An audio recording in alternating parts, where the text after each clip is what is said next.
सभी विद्यार्थियों का इस नए वीडियो में फिर से स्वागत है, अभिनंदन है। ये हमारा इकोनॉमिक बॉटनी का पार्ट है शुगर केन, जिसमें हमें डिटेल्स में शुगर केन के बारे में पढ़ना पड़ेगा। शुगर केन की बॉटनी के बारे में, कल्टीवेशन के बारे में, यूजेस के बारे में और दूसरे जो प्रॉपर्टीज़ है उन सब के बारे में पढ़ना पड़ेगा। क्योंकि जब शुगर केन के बारे में क्वेश्चन आता है तो वो डिटेल्ड क्वेश्चन आता है और वो सारी चीज़ें हमें मालूम होनी चाहिए जो शुगर केन से संबंधित होती है। बहुत आसानी से हम कह सकते हैं, जब शुगर केन शब्द आता है तो निश्चित रूप से हमारे दिमाग में चीनी, गुड़ और गन्ने का रस है वो हमारे दिमाग में आता है। बिल्कुल आप सब ने ठीक समझा। शुगर केन वही है जिस प्लांट से हमको ये सब चीज़ें प्राप्त होती है। तो आज का जो हमारा टॉपिक है वो है शुगर केन के बारे में या गन्ने के बारे में। ये है हमारा लोहिया महाविद्यालय, जिसको देखने के लिए निश्चित रूप से आप तरस गए होंगे। फर्स्ट ईयर में जो विद्यार्थी कम कॉलेज आए होंगे उन्होंने अभी तक कॉलेज की शक्ल भी नहीं देखी होगी। एग्ज़ाम्स भी उन लोगों के नहीं हो पाए, इसलिए मुझे लगता है अभी तक उनका कॉलेज में आना बाकी है। प्रिय विद्यार्थियों, आप इस कॉलेज में जब आओगे, जब आपको आने का मौका मिलेगा, तो आप लोगों के लिए फिर से एक नया माहौल होगा, नया वातावरण होगा और क्लासेस है वो आपका इंतज़ार कर रही है। कोरोना पीरियड के बाद करीब-करीब साढ़े 9 महीने का समय व्यतीत हो चुका है और ये कॉलेज और वो क्लासेस और हम सब आपका इंतज़ार कर रहे हैं, जब क्लास में ब्लैक बोर्ड पर हमें पढ़ाने का मौका मिलेगा और आप सभी विद्यार्थी हमारे सामने चेयर्स पे होंगे। ये है कॉलेज का क्लोज़अप व्यू, जिसमें हमें छतरी के नीचे सेठ जी दिखाई दे रहे हैं। सेठ कन्हैया लाल जी लोहिया, जिन्होंने 1945 में इस कॉलेज का निर्माण किया था। 45 से आज हम 2020 को पार करके 21 में आ चुके हैं। 2020 इस कॉलेज की प्लेटिनम जुबली थी। अगर कॉलेज हमारा चल रहा होता, कॉलेज अगर ओपन रहा होता, तो अक्टूबर के महीने में इस कॉलेज की प्लेटिनम जुबली मनाने का हमारा प्रोग्राम था। लेकिन इस कोरोना के कारण से ये कार्य है वो संभव नहीं हो पाया। तो इस कॉलेज ने प्लेटिनम जुबली के जो साल है 75 साल वो पूरे कर लिए हैं। कॉलेज आपका है, आपका इंतज़ार कर रहा है। आज का जो हमारा टॉपिक है वो गन्ने के बारे में है, शुगर केन के बारे में है। आप लोगों ने इस प्लांट को खेतों में लगा हुआ तो नहीं देखा होगा, बहुत कम विद्यार्थियों ने इसको देखा होगा, क्योंकि हमारे राजस्थान के अंदर इस प्लांट की क्रॉप है वो नहीं होती है। हमारे नज़दीक में पंजाब कह सकते हैं हम लोग, हरियाणा कुछ हद तक कह सकते हैं, लेकिन ज़्यादातर केसेस में ये उत्तर प्रदेश के अंदर बहुत ज़्यादा है वो होता है। लेकिन इस प्लांट को कटे हुए जो इसके पार्ट्स हैं उनको हमने बाज़ारों में देखा होगा, जिस शॉप के ऊपर गन्ने का रस निकाल कर हम लोग पीनते हैं, वहाँ पर इस प्लांट को निश्चित रूप से आपने देखा होगा। तो ये प्लांट जो आपको इसका व्यू दिखाई दे रहा है, ये गन्ने का प्लांट है जो देखने में इस तरह का दिखाई दे रहा है। जो शुगर केन है या गन्ना है उसका जो बॉटेनिकल नेम है वो है सेकेरम ऑफिसिनेरम। फैमिली का नाम है पोएसी या ग्रेमिनी। और जो इस प्लांट का पार्ट जिससे हम रस निकालते हैं वो इसका तना होता है। तो प्लांट पार्ट जो यूज्ड है वो है इसका तना। और संस्कृत में इस प्लांट को हम शक्करा के नाम से भी जानते हैं, जिससे शक्कर बनती है, जो हम बहुत अच्छे से जानते हैं। शुगर केन की कौन कौन सी स्पीसीज़ है जो हमें मालूम होनी चाहिए। जो कल्टिवेटेड स्पीसीज़ है जिसकी पैदावार की जाती है वो है saccharum officinarum, saccharum barberi, saccharum sinensis. और जो वाइल्ड प्रजातियां हैं जो जंगलों में अपने आप उगती है, ये दो प्रजातियां आप देख सकते हो, सेकेरम स्पोंटेनियम और सेकेरम रोबस्टम। तो ये हमें मालूम होना चाहिए कौन सी प्रजाति है वो कल्टिवेटेड है और कौन सी प्रजाति है वो वाइल्ड है। इम्पोर्टेंस क्यों है गन्ने की? इम्पोर्टेंस आई थिंक बताने की आवश्यकता नहीं है, क्योंकि जो भी मीठी चीज़ है वो गन्ने से ही बनती है। जैसा कि हमने कहा चीनी है, जिसको शुगर के नाम से हम जानते हैं, गुड़ है और बाकी जो दूसरी चीज़ें हैं, जो जिससे मीठा या स्वीटनेस आती है, वो सारी की सारी चीज़ें हैं, वो हम लोग शुगर केन से प्राप्त करते हैं। लेकिन फिर भी हमें एक डाटा मालूम होने चाहिए। तो जो डाटा है उसके अकॉर्डिंग 62% वर्ल्ड की जो शुगर है वो गन्ने से प्राप्त की जाती है। और पूरे वर्ल्ड के अंदर जो शुगर की रिक्वायरमेंट है वो 150 मिलियन टन है, वो है, ये भी हमें मालूम होना चाहिए। जो इंडिया है वो 16 से 20 मिलियन टन है, वो इसकी रिक्वायरमेंट है, वो भारत की रिक्वायरमेंट है। और जो इम्पोर्टेंट चीज़ है वो ये है कि गन्ने के जो इंडस्ट्री है उसके बाद में इसके जो फाइबर्स है वो टेक्सटाइल इंडस्ट्रीज में भी काम में लिए जाते हैं। और वर्तमान में 250 शुगर फैक्ट्रीज है वो हमारे यहाँ पर काम कर रही है, और जिनके अंदर 14.2 मिलियन टन्स प्रोडक्शन है वो होता है। तो ये कुछ डाटा है वो हम लोगों को मालूम होने चाहिए। कौन सी सोइल में ये प्लांट ग्रो करता है इसके बारे में भी हमें आइडिया होना चाहिए। और अलग अलग प्रकार की मिट्टी में ये प्लांट ग्रो कर सकता है। फिर भी सबसे अच्छी ग्रोथ किस मिट्टी में होती है उसके लिए हमें ये मालूम चलना चाहिए कि जो लोम सॉइल होती है उसके अंदर ये अच्छी तरह से ग्रो करता है। अच्छी डेप्थ होनी चाहिए, ड्रेनेज सिस्टम अच्छा होना चाहिए, उस पर्टिकुलर मिट्टी के अंदर लवण नहीं होना चाहिए, और मिट्टी है वो ज़्यादा कॉम्पैक्ट या सॉलिड है वो नहीं होनी चाहिए।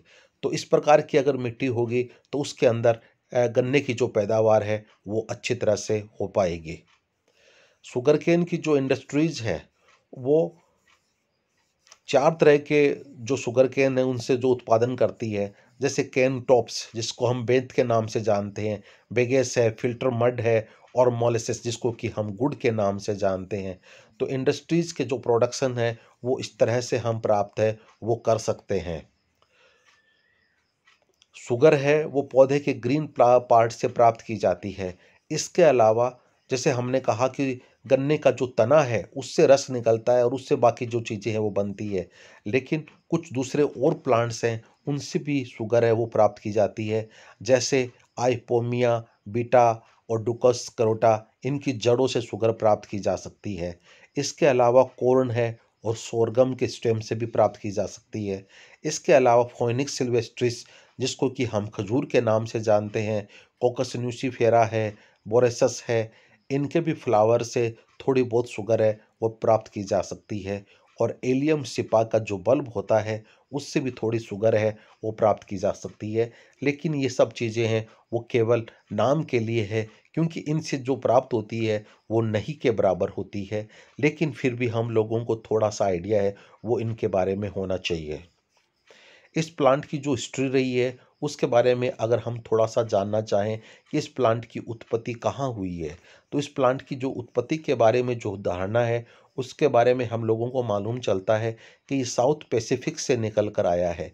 इसकी जो उत्पत्ति है वो साउथ पैसिफिक से पूरे दक्षिणी एशिया में ये वहाँ से फैला है। इंडिया के अंदर जो प्राचीन टाइम से इसकी खेती होती है। जो साइंटिस्ट हुए हैं एन डीरर 1950, उन्होंने कहा बतलाया साउथ पैसिफिक है वो इसकी उत्पत्ति का है स्थान है, और ये वहाँ का इंडिजीनियस प्लांट है। इसके बाद में ब्रेंडिस ने रिपोर्ट किया कि न्यू गिनिया है वो इसका ज्योग्राफिकल से ओरिजिन का जो सेंटर है, वो भी उन्होंने भी उसी के बारे में बतलाया। दूसरे और वैज्ञानिक हुए हैं, उन्होंने भी अपनी अलग अलग धारणा है वो इस प्लांट के बारे में डेवलप की कि कहाँ पर ये प्लांट डेवलप हुआ और किस प्रकार से ये ईरान और इंडो बर्मा और बाकी दूसरे देशों में ये प्लांट है वो फैला। तो इसके बारे में अलग अलग वैज्ञानिकों की अलग अलग धारणाएं हैं, और उसके अकॉर्डिंग हमें थोड़ा सा आइडिया है वो इसके बारे में होना चाहिए। निश्चित रूप से ये ट्रॉपिक्स के जो एरियाज है वहाँ की बहुत मेन जो क्रॉप है उसमें गिनी जाती है। ट्रॉपिक्स का मतलब होता है जो उष्णकटिबंधीय क्षेत्र होते हैं, जो गर्म जलवायु वाले क्षेत्र होते हैं। तो उसके अकॉर्डिंग अगर हम बात करें तो ब्राज़ील है, चाइना है, मेक्सिको है, पाकिस्तान है, फिलीपींस है, ऑस्ट्रेलिया है, साउथ अफ्रीका है, Colombia, Argentina, Indonesia, Thailand, Taiwan, Egypt, ये सारे के सारे जो मेन है वो कंट्री है, वहाँ पर ये प्लांट है वो बहुत अच्छी तरह से होता है। अगर हम इंडिया की बात करें तो इंडिया में ये उत्तर प्रदेश के अंदर, तमिलनाडु के अंदर, महाराष्ट्र में, आंध्र प्रदेश में, कर्नाटका में, हरियाणा में, पंजाब में, बिहार है, उड़ीसा, गुजरात और थोड़ा बहुत राजस्थान। तो इस तरह से ये अलग अलग स्टेट्स हैं, वहाँ पर हमें इस प्लांट को देखने को मिलता है। और एक और हमें बात मालूम होनी चाहिए कि इंडिया की जो टोटल प्रोडक्शन है उसका 43.6% है, वो केवल केवल उत्तर प्रदेश में इसका उत्पादन है वो होता है। कहने का मतलब ये हुआ कि 100% में से 43.6% जो उत्पादन है वो केवल उत्तर प्रदेश से होता है। इस प्लांट की थोड़ी सी बॉटनी के बारे में अगर हम बात करें तो ये एक पेरिनियल ग्रास के रूप में हमें दिखाई देता है। जो जो इसका जो तना है वो 2 इंचेस मोटाई में हमें दिखाई देता है और एक बांस के समान इसका तना होता है, जिसके ऊपर नोड और इंटर नोड है वो बहुत क्लियरली हम लोगों को दिखलाई देते हैं। और इसका जो तना है वो फाइबर स्ट्रैंड्स के द्वारा बना होता है, जिसमें करीब 80% जूस है या रस है वो निकल सकता है और उससे 12 से लेकर 17% तक शुगर है वो हम लोगों को प्राप्त हो सकती है। इस प्लांट का जो उत्पादन है वो प्रोपेगेशन है वो मेनली वेजिटेटिव द्वारा होता है, क्योंकि ये प्लांट है वो हेट्रोजाइनियस होता है। इस कारण से इस प्लांट को पर्टिकुलरली वेजिटेटिवली ही प्रोपेगेट है वो किया जाता है। और जो मिट्टी पर्टिकुलरली हॉट रीजन के अंदर थोड़ी सी मॉइस्ट या मॉइस्चर वाली होती है और जहाँ पर रेनफॉल 200 से 225 सेंटीमीटर हो या उससे कहीं ज़्यादा होती है, सूर्य अच्छे से चमकता हो, टेम्परेचर है वो 26 डिग्री सेंटीग्रेड के आसपास हो और वहाँ पर पाला नहीं पड़ता हो, वहाँ पर इस प्रकार की कंडीशन है होने से वहाँ पर इस प्लांट की ग्रोथ है वो अच्छी होती है और वहाँ पर ये प्लांट अच्छे से ग्रो कर सकता है। उसके बाद में हम आते हैं इसकी कल्टीवेशन के ऊपर। कल्टीवेशन का मतलब किस प्रकार से इसकी खेती होती है। जैसा कि मैंने अभी बताया आपको कि इसको वेजिटेटिवली प्रोपेगेट है वो किया जाता है और कटिंग्स के माध्यम से जो उसके तने हैं उनकी कटिंग काट के मिट्टी के अंदर है वो रोप दी जाती है। जो पुराने ओल्ड कैन्स होते हैं उनको जॉइंट्स के ऊपर से कट करके और फ्लावरिंग से पहले ही उनकी कटिंग करके ज़मीन में लगा दिया जाता है और इन्हीं कटिंग्स को सीड या सीड पीसेज या सीड सेट्स के नाम से हैं वो जाना जाता है। ज़मीन में क्यारियाँ ट्रेंचेज बना दी जाती है और वहाँ पर इनको करके मिट्टी से कवर कर दिया जाता है और करीब 2 सप्ताह के पश्चात उनमें स्प्राउटिंग या नई नई छोटी छोटी जो पत्तियाँ हैं या शाखाएँ हैं वो आनी शुरू हो जाती है। अगर इन तने के जो पार्ट्स है उनको गर्म पानी के अंदर 48 घंटे तक अगर हम ट्रीटमेंट देकर अगर उनको ज़मीन में डालें तो शायद अच्छे रिजल्ट्स हैं वो हम लोग प्राप्त है वो कर सकते हैं। उसके पश्चात उनके आसपास जो वीड्स ग्रो कर रहे हैं उनको हमें निकाल देना चाहिए 1 महीने के आसपास के टाइम में और उसके बाद में 10 से 20 महीने के बाद में उसकी जो पैदावार है वो हमें प्राप्त हो जाती है स्प्राउटिंग के 10 से 20 महीने के बीच में। और जो स्टेम है वो ज़मीन के क्लोज से हम लोग उसको काट लेते हैं ताकि जब उसका जो जड़ वाला पार्ट है वो उसके नीचे ज़मीन में रहे और ये सबसे ज़्यादा जो जूस है उससे ज़्यादा रिच वाला पार्ट है वो सबसे ज़्यादा इसी के अंदर होता है। और जो राइजोम नीचे ज़मीन में बचता है वो जिसको कि हम रेट्यून कहते हैं वो ज़मीन में रह जाता है, उससे एक नया प्लांट है वो स्प्राउट है वो कर सकता है। तो इस तरह से हमें इस बात का विशेष रूप से ध्यान रखना चाहिए कि किस तरह से हम लोगों को जो कटिंग है वो स्टेम की करनी है। उसके बाद जो नेक्स्ट प्रोसेस आता है वो है शुगर बनाने का तरीका। किस प्रकार से हम शुगर का निर्माण है वो कर सकते हैं। तो स्टेम्स को काट कर मील में ले जाया जाता है, उसको मिलिंग प्रोसेस के नाम से जानते हैं। और सबसे पहले जो स्टेम है उनको छोटे छोटे टुकड़ों में काट लिया जाता है। अलग अलग प्रोसेस है, first process, second process, third process, अलग अलग प्रोसेस होते हैं। तो छोटे छोटे टुकड़ों में काटने के बाद स्मॉल पीसेज में काट के उसको अलग अलग साइज के रोलर्स में से पास किया जाता है, जिससे वो सारा जो जूस उसके अंदर होता है वो सारा का सारा बाहर निकल जाता है। और उसके बाद में उसके ऊपर थोड़ा बहुत पानी का स्प्रे किया जाता है, उसको उसके अंदर जो बचा हुआ शुगर है उसको डाइल्यूट करने के लिए। और उसके बाद में उसको वापस सेकंड और थर्ड रोल में से पास किया जाता है। जो जो बचा हुआ जूस होता है वो सारा का सारा है वो निकल जाता है, और जो स्टेम के जो फाइबर्स हैं, जो स्टेम है वो बिल्कुल से ड्राई हो जाता है। जो जूस निकल कर आया है हमारे सामने वो डार्क ग्रे कलर का होता है, बहुत मीठा होता है, लेकिन उसके अंदर अशुद्धियाँ भी बहुत ज़्यादा होती है। उसके अंदर सुक्रोज है, प्रोटीन के साथ गम्स, एसिड और जो गन्ना है उसके टुकड़े भी उसके अंदर हो सकते हैं। तो इन इम्प्योरिटीज़ को या अशुद्धियों को अब दूर करने के लिए हमें अलग प्रोसेस है वो फॉलो करना पड़ेगा। तो प्यूरिफिकेशन ऑफ जूस कैसे करते हैं? सबसे पहले उसको साफ़ किया जाता है, क्लेरिफिकेशन किया जाता है। तो जो डार्क कलर का जूस होता है वो एसिडिक और टर्बिट होता है, एसिडिक अम्ल नेचर का होता है।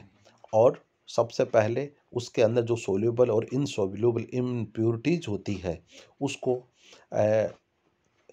लाइम और हीट के द्वारा उनको क्लेरिफाई किया जाता है। जूस है वो सबसे पहले छाना जाता है। छानने से क्या है कि जो सॉलिड पार्टिकल्स हैं वो अलग हो जाते हैं। उसके बाद में इसको गर्म किया जाता है, तो जिससे प्रोटीन है वो कोगुलेट हो जाती है। और कुछ प्रोसेस इसमें कुछ सल्फर के एडिशन करने से भी इम्प्योरिटीज है वो दूर है, वो होती है। अगले प्रोसेस के अंदर इसके अंदर लाइम डाला जाता है। लाइम का मतलब चूना डाला जाता है, जो एसिड को न्यूट्रलाइज कर सकते देता है, उसको उदासीन बना देता है। और उससे क्या है कि सुक्रोज में उसका कन्वर्जन है वो नहीं हो पाता है। और उसके पश्चात अलग अलग प्रोसेस में से हम इसको गुजारते हैं, और उससे क्या होता है, अलग अलग जो फिल्टर्स हैं उनमें से गुजारने से सारी जो इम्प्योरिटीज है वो दूर हो जाती है। इसके अंदर CO2 को भी प्रोसेस के अंदर ऐड किया जाता है, जिससे कि शुगर्स है वो बहुत ज़्यादा है प्यूरिफिकेशन हो जाता है, जो कि बहुत इम्पोर्टेंट प्रोसेस में से काउंट की जाती है। उसके बाद में इस जो जूस है उसको इवेपोरेशन टेक्निक काम में ली जाती है। और क्योंकि इसके अंदर 85% है वो पानी होता है, दूसरे और तीसरे जो प्रोसेस है उस प्रोसेस में ये पानी है वो भाप बन के उड़ जाता है, और नीचे है वो जो क्रिस्टल्स है वो नीचे बच जाते हैं। अब क्रिस्टलाइजेशन की जो प्रोसेस है उसके अंदर क्या करते हैं वो देखिए आप। जो जूस है वो बिल्कुल से क्लियर हो गया है, डार्क है, और अब ये कंसंट्रेशन के लिए तैयार है। अब इसको फिर बॉईल किया जाता है। बॉईल करने से जो बचा हुआ पानी है वो भी भाप बन के उड़ जाता है, और जो शुगर है वो क्रिस्टल रूप में आ जाती है।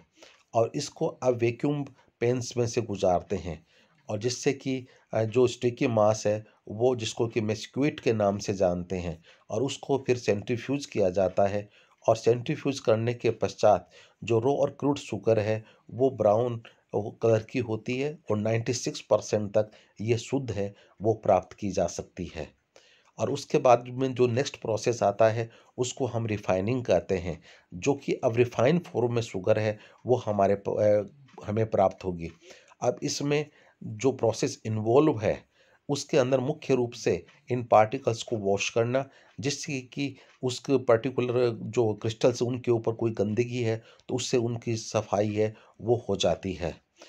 और मुख्य रूप से जो मैकेनिकल इम्प्योरिटीज़ है वो पहले से ही दूर हो चुकी है, फिर भी फाइनली उनको और ज़्यादा साफ़ करने के लिए जो ग्रेनुलेट शुगर है उसको वॉश्ड, ड्राइड एंड स्क्रीन्ड करके पैकेट में बंद कर लेते हैं।